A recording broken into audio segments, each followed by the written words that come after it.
नमस्कार दोस्तों, मैं अंकुर उपाध्याय स्वागत करता हूं आप सभी का आपके अपने YouTube channel share market analysis में। दोस्तों, बाजार में तो आप सभी को पता ही है कि कैसा हाल चल रहा है और कल से जो हाल है वो थोड़ा बेहाल हो गया और अचानक से हुआ ये और विदाउट एनी रीज़न हुआ है। ऐसे में जिस स्टॉक के बारे में आप सभी के साथ बात करने वाला हूँ, इसको लेकर मैं आपको सिर्फ जागरूक करने की कोशिश कर रहा हूँ कि कुछ कॉर्पोरेट एक्शंस ऐसे होते हैं जो आपको प्रभावित कर देते हैं, अपनी तरफ अट्रैक्ट कर देते हैं, बट एक्चुअली में इनका रीज़न या इनका पर्पस केवल आपको ट्रैप या फिर एक तरीके से आप इसमें फंस जाते हो। कोई इसका मतलब होता ही नहीं है कि आप खरीदो या बेचो। सबसे पहले स्टॉक के बारे में बताऊं तो ये एक पेनी स्टॉक है कहीं ना कहीं, और इस स्टॉक के बारे में बात करें तो यहाँ कॉर्पोरेट एक्शन कुछ इस प्रकार का है कि भाई बोनस प्लस स्टॉक स्प्लिट दोनों होता हुआ दिख रहा है। अगर आप एक शेयर होल्ड करते हो तो आपके टोटल 20 शेयर्स हो जाएंगे, यानी एक शेयर के सामने 20 शेयर्स हो जाएंगे आपके। तो यहाँ पे हो क्या रहा है वो मैं समझाता हूँ। सबसे पहले तो स्टॉक में एलिजिबल होने के लिए आज 10th है, कल 11th है, 12th को मार्केट खुलेगी और 14 दिसंबर की एक्स डेट है, यानी 14 दिसंबर से पहले जिसने भी खरीद रखा है ये शेयर या फिर जो खरीदेगा यानी 13th या 12th को, वो एलिजिबल होगा इस कॉर्पोरेट एक्शन के लिए, यानी बोनस और स्टॉक स्प्लिट के लिए। सबसे पहले मैं आपको बताऊं कि कंपनी स्प्लिट हो रही है 10 की फेस वैल्यू से 1 की फेस वैल्यू पे, यानी कि अगर आप कंपनी का एक शेयर होल्ड करते हैं तो यहाँ पे आपके स्टॉक स्प्लिट की मदद से हो जाएंगे एक शेयर के बदले 10 शेयर्स। ठीक है जी। उसके बाद कंपनी ने बोनस भी अनाउंस करा है 9:1 के रेशो में, यानी कि एक शेयर के सामने 9 शेयर और मिलेंगे, तो 10 शेयर के सामने आपको 90 शेयर्स और मिल जाएंगे। तो ओवरऑल आपके कहीं ना कहीं जो शेयर्स हैं वो हो जाएंगे 20। अब एक शेयर के बदले आपके 20 शेयर हो जाएंगे यहाँ पे। अब आपको क्या करना चाहिए इस स्टॉक में, इस स्टॉक का नाम क्या है, इसके बारे में आपको बताता हूँ। सबसे पहले तो मैं आपको बताना चाहूंगा ये एक पेनी स्टॉक है, इसीलिए आपसे कह रहा हूँ कि थोड़ा सा इस स्टॉक को लेकर सावधान रहें, ज़्यादा जल्दबाजी ना करिए खरीदने की, और बिल्कुल भी ऐसा ना सोचें यार ये तो बहुत अच्छा मौका मिल रहा है हमें, पेनी स्टॉक में एक शेयर के 20 शेयर हो जाएंगे, जो कि इस तरीके की कॉर्पोरेट एक्शन है ना जो वो लोगों को प्रभावित कर देती हैं।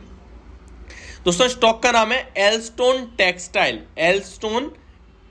स्टॉक का नाम है। इस स्टॉक की बात करें तो 170 रुपये पे ट्रेड कर रहा है और मार्केट कैप मैं आपको बताना चाहूँगा इस कंपनी का। एक्चुअली मुझे यहाँ पे इस वाली वेबसाइट पे मार्केट कैप दिख ही नहीं रहा है कंपनी का, मैं आपको दूसरी जगह जाके बताना चाहूँगा। एल्स्टोन टेक्सटाइल जी हाँ, 217 करोड़ का मार्केट कैप है इस कंपनी का और 348 का इसने हाई लगाया है एक साल में और 15 रुपए का लो है। तो ऑलरेडी ये एक मल्टी बैगर है और ऊपर से आधा भी रह गया है, तो काफी सारे लोग मुझे डेफिनेटली पता है इसमें फंस गए होंगे। प्लस कंटिन्यूस में लोअर सर्किट चल रहा है, कल के सेशन में भी 5% के सर्किट से बंद हुआ है। अगर आप खरीदना चाहते हैं तो इजीली खरीद सकते हैं, लेकिन अगर आप बेचना चाहते हैं तो आप बेच नहीं सकते। क्यों? ये जो भी सर्किट होता है ना, सर्किट में लोअर सर्किट है दैट मीन्स आप सेल नहीं कर सकते, सारे सेलर हैं वहां। अगर अपर सर्किट है तो सारे बायर्स हैं, आप खरीद नहीं सकते। समझ रहे हो?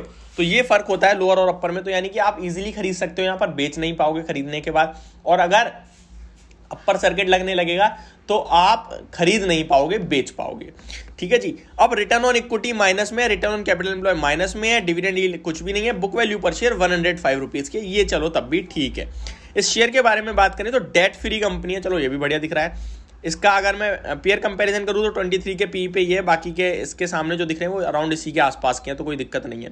कंपनी सितंबर क्वार्टर में 8.27 करोड़ का प्रॉफिट करा था, जून में केवल 96 लाख का प्रॉफिट था, उसके सामने 8 करोड़ का profit quarter on quarter base पे एक्सेप्शनल जंप आया है। उससे पहले अगर मार्च क्वार्टर में देखूं तो लॉस में थी, दिसंबर में भी लॉस में थी, लास्ट ईयर सितंबर में भी लॉस में थी। तो कंपनी का ये जो सितंबर क्वार्टर में प्रॉफिट है वो एक्सेप्शनल है, 8 करोड़ का प्रॉफिट शानदार था, इसी की वजह से स्टॉक में मल्टीबैगर बना है आपका। अगर मैं ईयर ऑन ईयर बेसिस पे देखूं तो 2020 में कंपनी का 12 लाख का प्रॉफिट था, सॉरी 2016 में, 2017 में कंपनी का 2 लाख का था केवल, 18 में लॉस में थी, 19 में भी लॉस में थी, 20 में भी लॉस में थी, 21 में भी लॉस में, 22 में कहीं ना कहीं टीटीएम बेसिस पे प्रॉफिट में दिख रही है। अगर इसकी कंपाउंडेड ग्रोथ सेल देखें तो वहाँ कुछ भी नहीं दिख रहा, बस फ्लैट दिख रहा है, और कंपाउंडेड प्रॉफिट ग्रोथ तो 3 ईयर की माइनस में ही दिख रही है। कंपनी के पास रिजर्व्स 120 करोड़ के हैं, बोरोइंग्स नहीं है, तो ये अच्छी बात है, चलो डेट फ्री कंपनी है ऑलमोस्ट, यहाँ ये एक सेफ्टी मिलती है। शेयर होल्डिंग पैटर्न में आप देख के समझ जाएंगे कि ये पूरा ट्रैप है। केवल 10.91% प्रमोटर्स के पास है, बाकी 89% पब्लिक के पास है। तो ये एक बड़ी चिंता का विषय है। बाकी पब्लिक में कुछ बड़े लोग जरूर दिख रहे हैं, जैसे विक्ट्री सॉफ्टवेयर प्राइवेट लिमिटेड लगभग 20.3% होल्ड करते हैं अकेले ही, तो ये अच्छी है। Avail financial services limited 11.96% hold करते हैं, यानी ये DII-FII है, बट इनको DII-FII में नहीं रखा गया, रिटेल कैटेगरी में ही रखा गया है। अदरवाइज 12% कम ही लोग होल्ड करते हैं। वैसे 200 करोड़ का मार्केट कैप है, किसी ने अगर 20 करोड़ भी लगा दिए तो सीधे 10% की इक्विटी होगी उसके पास। पश्चिम फाइनेंस एंड चिट फंड में लगभग 22.59% है। फूल देवी घोषाल जी लगभग 4% स्टेक है। तो बड़े बड़े कुछ स्टेक खरीद रखे हैं लोगों ने, तो इसी की वजह से शेयर होल्डिंग पैटर्न में पब्लिक के पास 90% दिख रहा है। बाकी एवरेज करेंगे तो 90% पब्लिक के पास नहीं है। तो ये स्टॉक है जिसकी मैंने आपको राय दी, बट मैं आपको कहूँगा इग्नोर करें, अवॉइड करें ऐसे कॉर्पोरेट एक्शंस को। तो ये मेरी वीडियो, होप आपको समझ और पसंद दोनों आई होगी। Thank you so much for watching this video. Have a great day.